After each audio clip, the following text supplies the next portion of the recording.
عن معاوية رضي الله عنه قال قال رسول الله صلى الله عليه وسلم من يرد الله به خيرا يفقهه في الدين أو كما قال عليه السلام. نهاية درنو علماء کرام او نهاية درنو طلباء کرام او د علاقه برنا نهاية معزز و مشرانو ستاسو دراتلو پيو قدم تزرد کومي شکریہ ادا کو. الله تبارک و تعالی دې ستاسو د حاضری بخبل مهرباني سره بخبل بارگاه کی قبول کی او الله دې قدم په قدم تاسو د خپل رضا در نصیب کی. په دې مصروف دور کې تاسو خپل قیمتي اوقات فارغ کړل او زمون په سر باندې د شفقت د لاس کې حدود لپاره زمونږ د غریب خانه ته تاسو تشریف راوړو. الله دې د خپل شان مناسب تاسو ته د ډېرې لوی بدلې درکړي. محترمو دا کوم ګلشن چې تاسو یې نه یقینا موږ او تاسو په دې ډېر زیات خوشاله یو. دا ځای چې تاسو یې نه زمونږ سره په سټیج باندې سم مشران ناست دي دا هغوی ورکړی دی. څه په هغې کې وفات دي څه په هغې کې حیات دي. انشاءالله دا د هغوی د ټولو دپاره صدقه جاریه ده. د عباس چت چې تاسو یې نه دې دپاره زما ورور فضلمنان دوه پیرې سفر کړی دی او تاسو او ستاسو کشرانو په ملیشیا کې په یو ځای کې په بل ځای کې هغوی له پیسې ورکړي دي. موږ پرې دا ابادۍ کړی دی. دا ستاسو د ټولو دپاره صدقه جاریه ده. چا په دې کې پیسې ورکړي دي شاید دا هغونه به هم هیر وي. دا کوم فرش چې جوړ شوی دی دا ګټې پکې لګېدلې دي.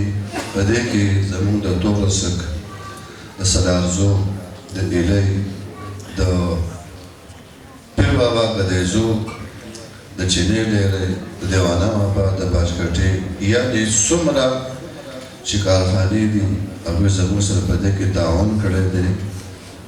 نن په هغې باندې دا ګلشن آباد دی. د دې اجر او ثواب به انشاءالله ستاسو په عملنامه کې لیکلی کېږي انشاءالله. دا د خوشحالۍ خبره ده. تاسو چې کوم ځای کې ګاډې ودرول بهر دا د یو 15 تورسرو زنانو ځای و. دریو خویندو په هغې کې د خپلې حصې د خرڅولو اراده وکړه.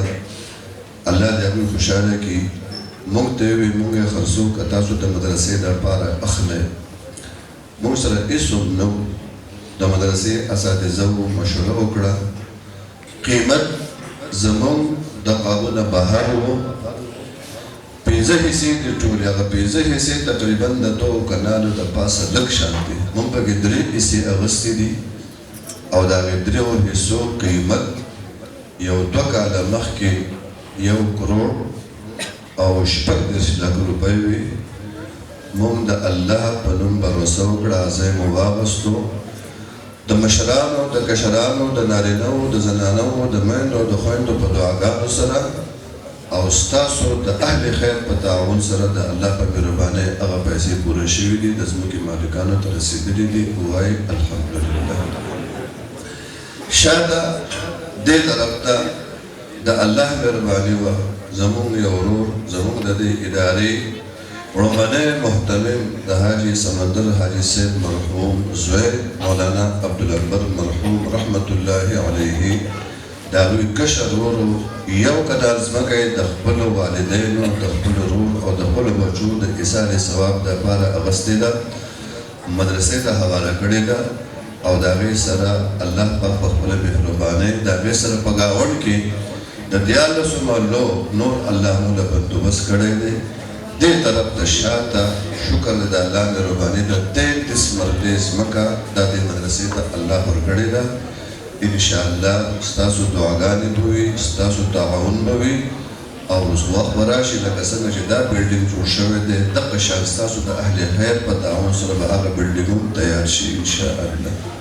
څو ورځې مخکې سرکاري محکمې والا یو 3 کسان راغلي وو، دلته د هغوی سرکار وو. زما سبق چوټي شوی وه، زه ورسره دلته کېناست وم. نو ما ته یې وویل چې تاسو خو ډېره ښکلې نقشه د مدرسې جوړه کړې ده. ما هغې ته عرض وکړو چې دا زموږ خپلې پیسې نه دي، دا زموږ د مسلمانانو وروڼو پیسې دي، د یو او د بل د اهل خیر د هغوی تعاون دی، زموږ خپل هېڅ نشته دی.